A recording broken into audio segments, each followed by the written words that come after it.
All right, so time for a tech podcast. It's been a while.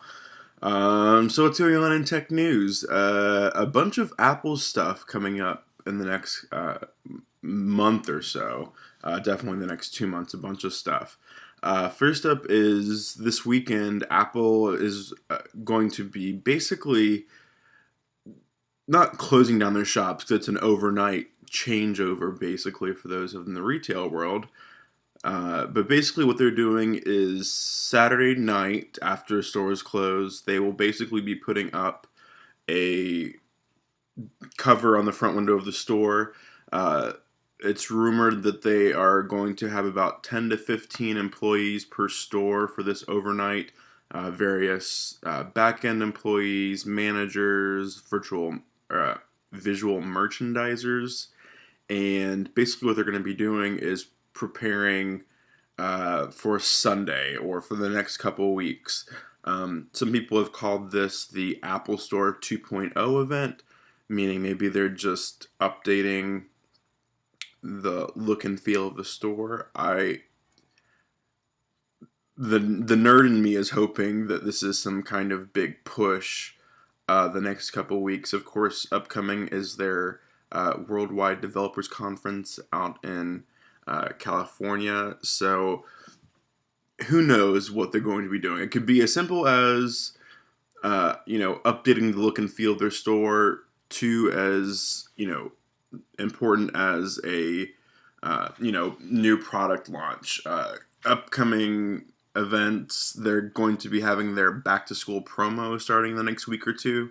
Um, Basically, that's based as much on rumors as it is on history. Every year since I think 2006, the end of May or the beginning of June, they've had their back to school promotion. Basically, if you buy a computer, you get a free or discounted iPod. Um, the way it's worked in the past and the way it will probably work again this year is that if you buy a new Mac, you basically get a credit towards a iPod, and usually what it is a credit towards like a low end device. So if you're getting like an 8 gig iPod Touch, usually that would be free. You would just get that. And then of course, if you wanted to buy a 32 or a 64, you would get the $229 off of that. So if you're looking to buy a new Mac, I would wait until that promotion starts if you're a student or if you know anybody that can buy it for you who's a student. That would be smart because basically you get a free iPod. That's coming up in the next couple weeks. Also, information leaked last night that Apple's MacBook Airs are due for a refresh, probably either June or July. This had previously been rumored. It was just, another confirmation from another source that somebody had. So expect the Sandy Bridge MacBook Airs. I'm assuming, not assuming, I'm going to go ahead and say they'll also be switching to uh, Intel graphics. Chances are, with the MacBook Airs being as small as they are, you'll only be able to get them with the integrated Intel graphics. I don't think there's enough space or battery power really to support, a discrete graphics chip. But if you're buying a MacBook Air, you're more inclined towards portability, size, then you are, I'm going to play awesome games on this because they're going to be, low powered CPUs. I'd probably say 1.4 to 1.6 gigahertz. I mean, they're not quick computers by any stretch of the imagination, but they get all your basics done. They have standard solid state drives, which are quick. People ask me, how can I make my, 1 or 2 year old computer faster? First thing is, have you maxed out the RAM? That's the first question. If you have and you're still wanting more, solid state drive. I made sacrifices. I moved some stuff off my computer that way I could comfortably fit everything on a 128 gigabyte solid state drive because it makes that big of a difference. I mean, you cut your boot times in half. Programs launch instantly. File transfers are much faster. So if you've got a computer, whether it's a laptop or a desktop, and what's the best bang for my buck? Upgrade your RAM, and then if you can, you know, find a drive that fits your size and price requirements, go for solid state. You'll not regret it. It's a good investment. So that's really it for Apple news. The website went down last night. The storefront went down, and of course I started getting excited because the other products that Apple is going to be releasing soon is of course the iCloud, which is of course their cloud storage for music. There'll probably be a huge tie-in with another product that I really want to see, which is iWork 11. I'm an iWork fan. I really hate Microsoft Office. It's just awful. I hate it. So I'd like to see them update it with iWork 11, because at this point, iWork 09 is 18, 20 months old now. But I expect a pretty big tie-in between iWork and the cloud, the iCloud. I'm just not sure if they're waiting for OS X Lion for that, if they're trying to tie it in. And of course, the other big software update is going to be iOS 5 coming out this summer. We'll at least get a preview at the Worldwide Developers Conference, if not a full-on release. I assume that they'll go ahead and launch the developer betas there, so if you're lucky enough to have a developer account, you might get your hands on it, which means that you guys will be getting screenshots as soon as it's available, because I have a developer account. So lots of stuff there: iOS, iCloud, OS X Lion, back to school event, new MacBook Airs.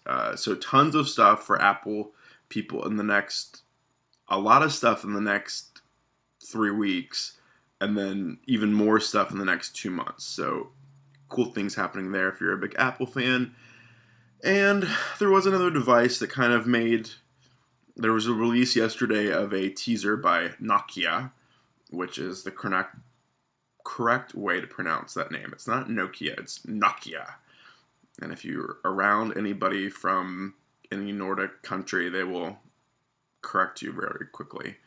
But a couple of months back, Nokia decided that they were going to shift most of their smartphones over to Windows Phone 7, which is, of course, the Windows mobile operating system. And so people basically said, oh, this is the end of Symbian, and of course Symbian ended up kind of transferring to third party. But what I've been interested in, of course, is MeeGo, which is, I don't know, probably nobody who remembers, I purchased and then returned, and in the middle somewhere I reviewed the Nokia N900, which is basically was their kind of tablet computer phone. And I'll say this right off the bat, nobody makes better hardware in the mobile space than Nokia. The iPhone 4 is really close. But to be perfectly honest, and if not a little bit cynical, the iPhone is just a slab. I mean, there aren't any moving parts. There's no real intricacy or design for the iPhone. I mean, it's basically a flat piece of metal and glass. So, having said that, it's very well designed. But Nokia does a great job. I bought my parents E71s, which are basic. I mean, they're like they're probably 3-year-old technology. The software kind of sucks. I don't think anybody, even the most diehard Symbian fan, would probably admit that Symbian's not the best mobile operating system, but Nokia knows how to make hardware. I mean, I pick up my parents' E71s, and it's an incredibly thin, well-built phone with a great keyboard. People always talk about how great Research in Motion's BlackBerry keyboards are. I like Nokia's keyboards even better.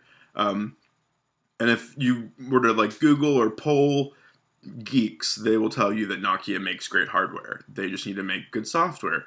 So the N900, the keyboard was great, the basic design was great. The biggest flaw was the software was pretty primitive, and the screen was resistive. So it was hard to use, and it needed help. So Nokia is set to release the N9, which is its tentative name. Basically, it's if you look at a MacBook Pro, a new MacBook Pro, you'll understand the design. I mean, it's aluminum, it's chic, it's got a slide-out keyboard with a display that pops up. Rumored specs: 4-inch screen, 1 gigahertz Snapdragon processor, 12 megapixel camera, and it runs the Migo operating system, which is basically, it's another version of Linux. I'll try to post, maybe cut in a little clip of the Migo home screen. Somebody had it running on an emulator, but it's super clean, very basic. It uses a cool like card view for multitasking, so you can see, right where you want to go. And honestly, if the N900 had probably just had a capacitive screen and, some software engineers had spent 5 more minutes working on it, I would have been on board. I would have kept it. So I fully plan on buying an N9. And of course, the great thing about buying Nokia devices is the vast majority of them are unlocked. So this thing supports like every GSM carrier on the planet. I can use it 3G on AT&T, 3G on T-Mobile. I can, travel overseas, pop another operator SIM card in, be ready to go.